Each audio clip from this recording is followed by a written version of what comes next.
नमस्कार और जय हिंद दोस्तों, मैं रवि शर्मा आप लोगों का स्वागत करता हूं डेली डिफेंस डायलॉग के आज के हमारे सेशन में। दोस्तों, कुछ समय पहले हमने आपसे एक बात कही थी कि ब्रह्मोस को लेकर के अगर हम हर रोज़ भी एक वीडियो बनाएं तो भी कम रहेगी। इस मिसाइल को लेकर के इतनी न्यूज़, इतनी अपडेट्स आती रहती हैं कि अगर कोई चाहे तो खुद इस मिसाइल को लेकर के एक यूट्यूब चैनल बनाए और हर रोज़ एक वीडियो यहाँ पर पोस्ट कर सकता है। अभी 2 दिन पहले ही हमने इसको लेकर के एक वीडियो बनाई थी। अब दोबारा से एक और ऐसी खबर आ गई है जिसको लेकर के आज का सेशन हमें यहाँ पर बनाना पड़ रहा है। और ये खबर कोई छोटी-मोटी खबर नहीं है, बल्कि एक ऐसी खबर जिसने पूरे पाकिस्तान और खाड़ी के देशों में हलचल मचा दी है। दरअसल एक रिपोर्ट के मुताबिक यूएई, जो कि भारत का खाड़ी देशों में एक सबसे क्लोज फ्रेंड माना जाता है, भारत और यूएई दोनों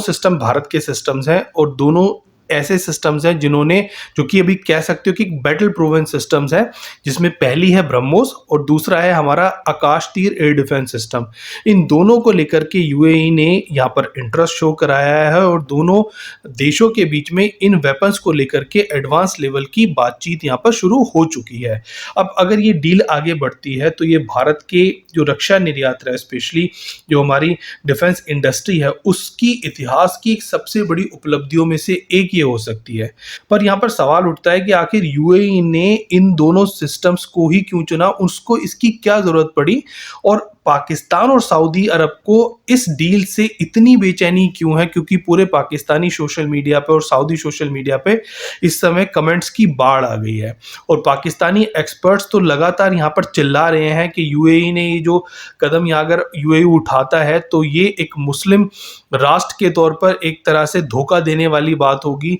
क्योंकि जिस तरह से यूएई और भारत के संबंध इस समय बढ़ते जा रहे हैं लगातार, उससे पाकिस्तान यहाँ पर बहुत ज़्यादा टेंशन में है। हालांकि पिछले कुछ समय से दोस्तों यहाँ पर जो मिडिल ईस्ट का एक सिक्योरिटी का माहौल था वो काफ़ी हद तक बदल चुका है। इस एरिया में यहाँ पर मिसाइल, ड्रोन, क्रूज मिसाइल से हमले, ये सब का खतरा लगातार बढ़ता जा रहा है। और कुछ सालों में यूएई ने अपनी जो डिफेंस रिक्वायरमेंट्स है उसको मजबूत करना यहाँ पर शुरू कर दिया है, खासकर अपने जो जो इकोनॉमिकल सेंटर्स है, जो उसके ऊर्जा से रिलेटेड जो केंद्र है, स्पेशली जो उसके ऑयल रिंग्स वगैरह हैं, उनको यहाँ पर ये प्रोटेक्शन देने के लिए उसको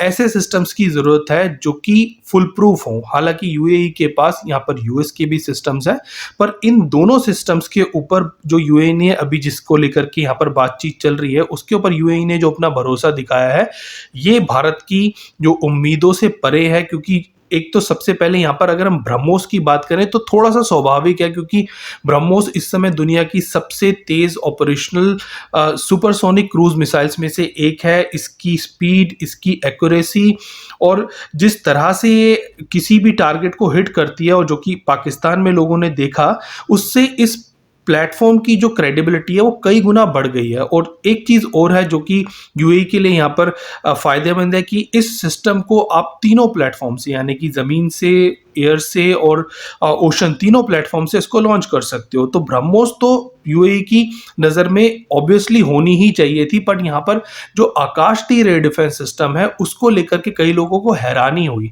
बट ये हैरानी यहाँ पर नहीं होनी चाहिए थी, क्योंकि आकाश तीर कोई एक जस्ट मिसाइल सिस्टम नहीं है, बल्कि एक इंडिया का automated air defence command and control network है। और इसको इस तरह से डिजाइन किया गया है कि एक battlefield management and interoperability solution यहाँ प्रोवाइड करता है, जहां पर बहुत सारे मल्टीपल सेंसर, जिसमें रेडार्स आते हैं, वेपन सिस्टम्स आते हैं, इन सभी के डेटास को फ्यूज करके एक सिंगल ऑपरेशनल पिक्चर यहाँ पर ड्रॉ की जाती है। तो जितने भी यहाँ पर कमांड एंड कंट्रोल की लेयर्स हैं, उन सबको यहाँ पर फ्यूज करके एक ऐसी पिक्चर यहाँ पर ड्रॉ की जाती है जो कि सिचुएशनल अवेयरनेस को और ऑटोमेटिक थ्रेट जो क्लासिफिकेशन प्रोसेस है उसको यहाँ पर इम्प्रूव करती है। तो आकाश तीर एक ऐसा सिस्टम है जो कि यूएई के लिए बहुत ज़्यादा इंपॉर्टेंट होने वाला है, क्योंकि यूएई की फोर्स के अंदर बहुत सारे देशों के सिस्टम्स हैं, जिसमें यूएस, साउथ कोरिया, इजराइल, इस तरह के बहुत सारे देश हैं जिनके सिस्टम्स यूएई ने ऑलरेडी यहाँ पर बाय किए हुए हैं। तो उसको यहाँ पर एक ऐसा सोफिस्टिकेटेड सिस्टम चाहिए था जो कि फ्रेंड एंड फ्यू को यहाँ पर आइडेंटिफाई कर पाए, एक ऐसा कमांड एंड कंट्रोल सिस्टम चाहिए था जो कि सेफ एंड कोऑर्डिनेटेड ऑपरेशंस को यहाँ पर एंश्योर करे। और यही सारी चीज़ें हैं जो कि यहाँ पर आकाश तीर की स्पेशलिटी है, क्योंकि भारत भी एक ऐसा ही देश है जहाँ पर बहुत सारे देशों के सिस्टम्स हैं, उन सभी को हम इंटीग्रेट करके एक कॉमन प्लेटफॉर्म पर लेकर के आते हैं। और यूएई की ये जो रिक्वायरमेंट है वो भारत की रिक्वायरमेंट से बहुत हद तक मैच करती है। और यही वजह है कि यूएई ने ब्रह्मोस के साथ आकाश तीर को भी यहाँ पर अपना एक ऐसा वेपन की तरह यहाँ पर कंसीडर किया जो कि यूएई खरीद सकता है। और अगर ऐसा हो जाता है तो आने वाले दिनों में बहुत सारे देश जो कि अलग अलग कंट्रीज के सिस्टम्स को प्रोक्योर करते हैं, वो सभी देश जो है आकाश तीर जैसे एयर डिफेंस सिस्टम को बाय कर सकते हैं, जो कि उनको उनके सारे नेटवर्क जो सेंसर्स हैं, जो कि मल्टीपल सेंसर्स हैं, उन सभी को एक साथ जोड़ करके एक कॉमन बैटलफील्ड मैनेजमेंट सिस्टम यहाँ पर प्रोवाइड कर सके और एक नेटवर्क सेंट्रिक वॉरफेयर टेक्नोलॉजी यहाँ पर उनको प्रोवाइड कर सके। और यही चीज है जो कि आकाश तीर को बहुत ज्यादा इंपॉर्टेंट बनाती है। तो इस तरह यूएई एक बैलेंस अप्रोच अपनाते हुए एक तरफ अपनी ऑफेंसिव पावर को बढ़ाने के लिए ब्रह्मोस को खरीद रहा है, वहीं दूसरी तरफ आकाश तीर को अपने देश की जो हवाई सुरक्षा है, जो उसकी एयर डिफेंस है, उसको मजबूत करने के लिए यहाँ पर उसको लेकर के बातचीत कर रहा है। अब अगर बात करें पाकिस्तान की, तो पाकिस्तान के लिए जो यहाँ पे सबसे बड़ी चिंता है वो है भारत के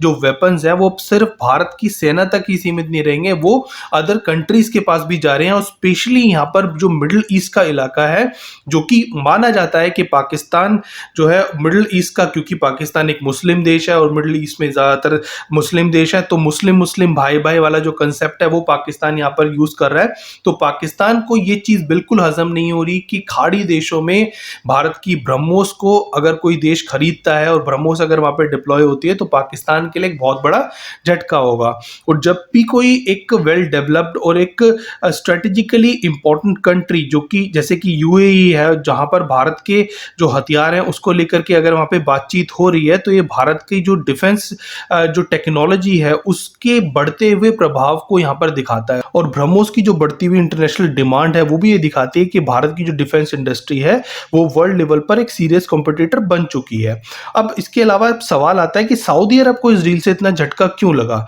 देखिए, सबसे पहले तो यहाँ पर ये क्लैरिफाई कर देते हैं कि सऊदी अरब और भारत के बीच में कोई झगड़ा नहीं है, दोनों एक दूसरे को इंपॉर्टेंट साझेदार मानते हैं और भारत और सऊदी के जो संबंध है वो लगातार मजबूत हो रहे हैं। बट पिछले कुछ समय से सऊदी और पाकिस्तान के जो रिलेशन है वो भी लगातार बढ़ रहे हैं, स्पेशली जब से पाकिस्तान और सऊदी के बीच में वो डिफेंस पैक्ट हुआ है। तो जिस समय डिफेंस पैक्ट हो रहा था सऊदी और पाकिस्तान के बीच में, उसी समय भारत और यूएई के जो रिलेशन थे डिफेंस को लेकर के वो भी लगातार बढ़ रहे थे, क्योंकि सऊदी को पाकिस्तान के साथ एक तरह से यहाँ पर कॉलिजन बनाते हुए देख यूएई ने भारत को यहाँ पे चुना और भारत के ऊपर अपनी जो निर्भरता है वो लगातार यूएई ने बढ़ानी यहाँ पर शुरू कर दी है। स्पेशली यूएई के जो किंग का एक बहुत छोटा दौरा था जो कि लगभग 1.5 या 2 घंटे का भारत का दौरा था, जिसमें वो भारत आए थे और उन्होंने कुछ यहाँ पर डील साइन की। वो एक बहुत ज्यादा यहाँ पर भारत के अंदर एक चर्चा का विषय बना था, क्योंकि ये बहुत हद तक यहाँ पर भारत के साथ यूएई के कोई बड़े डिफेंस डील की तरफ इशारा उस समय खोज चीजें कर रही थी कि भारत और यूएई के बीच में पाकिस्तान और सऊदी जैसा कुछ यहाँ पर जरूर हुआ है, जहां पर दोनों देशों ने अपना रक्षा सहयोग बढ़ाने के बारे में बात की है। और अब आकर के ये डील का सामने आना, तो यहाँ पर ये बहुत हद तक क्लैरिफाई हो जाता है कि यूएई और भारत का जो एक स्ट्रेटेजिक अलायंस था वो यहाँ पर बनता हुआ नजर आ रहा है। और अगर मिडिल ईस्ट में यूएई और सऊदी अरब जैसे दो इंपॉर्टेंट देश हैं जो कि भारत के साथ, जिनके दोनों के साथ हमारे अच्छे रिश्ते हैं, बट अगर हम यहाँ पर यूएई के साथ इतनी बड़ी जो डिफेंस डील करते हैं तो कहीं ना कहीं यहाँ पर जो क्षेत्रीय संतुलन है, जो यहाँ पर रीजनल बैलेंस है, वो यहाँ पर कुछ हद तक बदलेगा जरूर। और मिडिल ईस्ट में जो यूएई और सऊदी अरब है दोनों ही इंपॉर्टेंट देश हैं, तो ऐसे में अगर यूएई को ब्रह्मोस जैसी लंबी दूरी की एक सुपरसोनिक स्ट्राइक कैपेबिलिटी यहाँ पर मिल जाती है और आकाश तीर जैसा अगर advance air defence networking system उसको मिलता है, तो यहाँ पर उसकी मिलिट्री कैपेबिलिटीज और साथ ही साथ यहाँ उसका जो स्ट्रेटेजिकल इंपॉर्टेंस है वो भी यहाँ पर कई गुना बढ़ जाएगा। तो यूएई के लिए ये डील बहुत इंपॉर्टेंट साबित हो सकती है और भारत के लिए भी ये इंपॉर्टेंट डील साबित हो सकती है, क्योंकि ये जो डील है वो भारत की जो डिफेंस एक्सपोर्ट जो पॉलिसी है उसके लिए एक बड़ा मोड़ साबित हो सकती है, क्योंकि कुछ साल पहले तक भारत दुनिया का सबसे बड़ा हथियारों का एक इंपोर्टर माना जाता था, लेकिन आज भारत ब्रह्मोस, आकाश तीर और पिनाक जैसे और आकाश मिसाइल जैसे जो सिस्टम्स हैं वो दुनिया में काफ़ी सारे देशों को बेच रहा है। वो हम इस स्थिति में आ चुके हैं कि हम नेट इंपोर्टर से एक्सपोर्टर की तरफ यहाँ पर मूव कर रहे हैं। हालांकि अभी तक बहुत बड़े एक्सपोर्टर नहीं बने हैं, अभी भी हम बहुत ज़्यादा अमाउंट में जो वेपन्स है वो इंपोर्ट ही करते हैं। और यूएई के साथ अगर ये डिफेंस डील साइन हो जाती है तो भारत की डिफेंस इंडस्ट्री के लिए ये एक मील का पत्थर साबित हो सकती है, क्योंकि इस डील से एक तो उनकी क्रेडिबिलिटी यहाँ पर बढ़ेगी, इसके अलावा यहाँ पर जो बाकी जो मिडिल ईस्ट की कंट्रीज हैं वहां पर भी भारतीय हथियारों के लिए रास्ता खुलेगा। तो भारत के लिए एक नया बाजार, एक नई अपॉर्चुनिटी यहाँ पर क्रिएट हो सकती है। तो जिस तरह मेडिटेरियन सी में हमने अर्मेनिया को अपने वेपन्स बेच करके वहां शुरुआत की, और साउथ ईस्ट एशिया में फिलीपींस को अपनी ब्रह्मोस बेच करके वहां शुरुआत की, और इसके बाद अब साउथ ईस्ट एशिया में तो ब्रह्मोस के बाकी कंट्रीज ने भी ऑर्डर दे दिए हैं। तो हो सकता है यूएई के साथ यहाँ पे बाकी अदर जो मिडिल ईस्ट कंट्रीज हैं वो भी फ्यूचर में भारत के हथियारों के ऑर्डर्स दें। जिस तरह के भारत के हथियार आज के दिन में परफॉर्म कर रहे हैं वो ऑपरेशन सिंदूर में पूरी दुनिया ने देखा।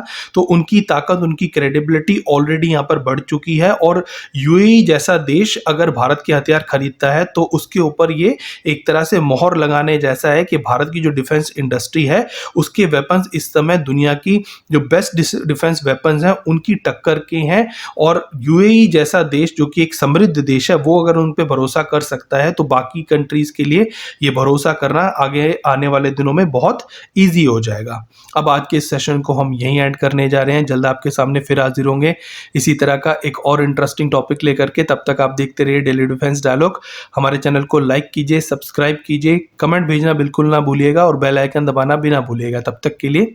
जय हिंद।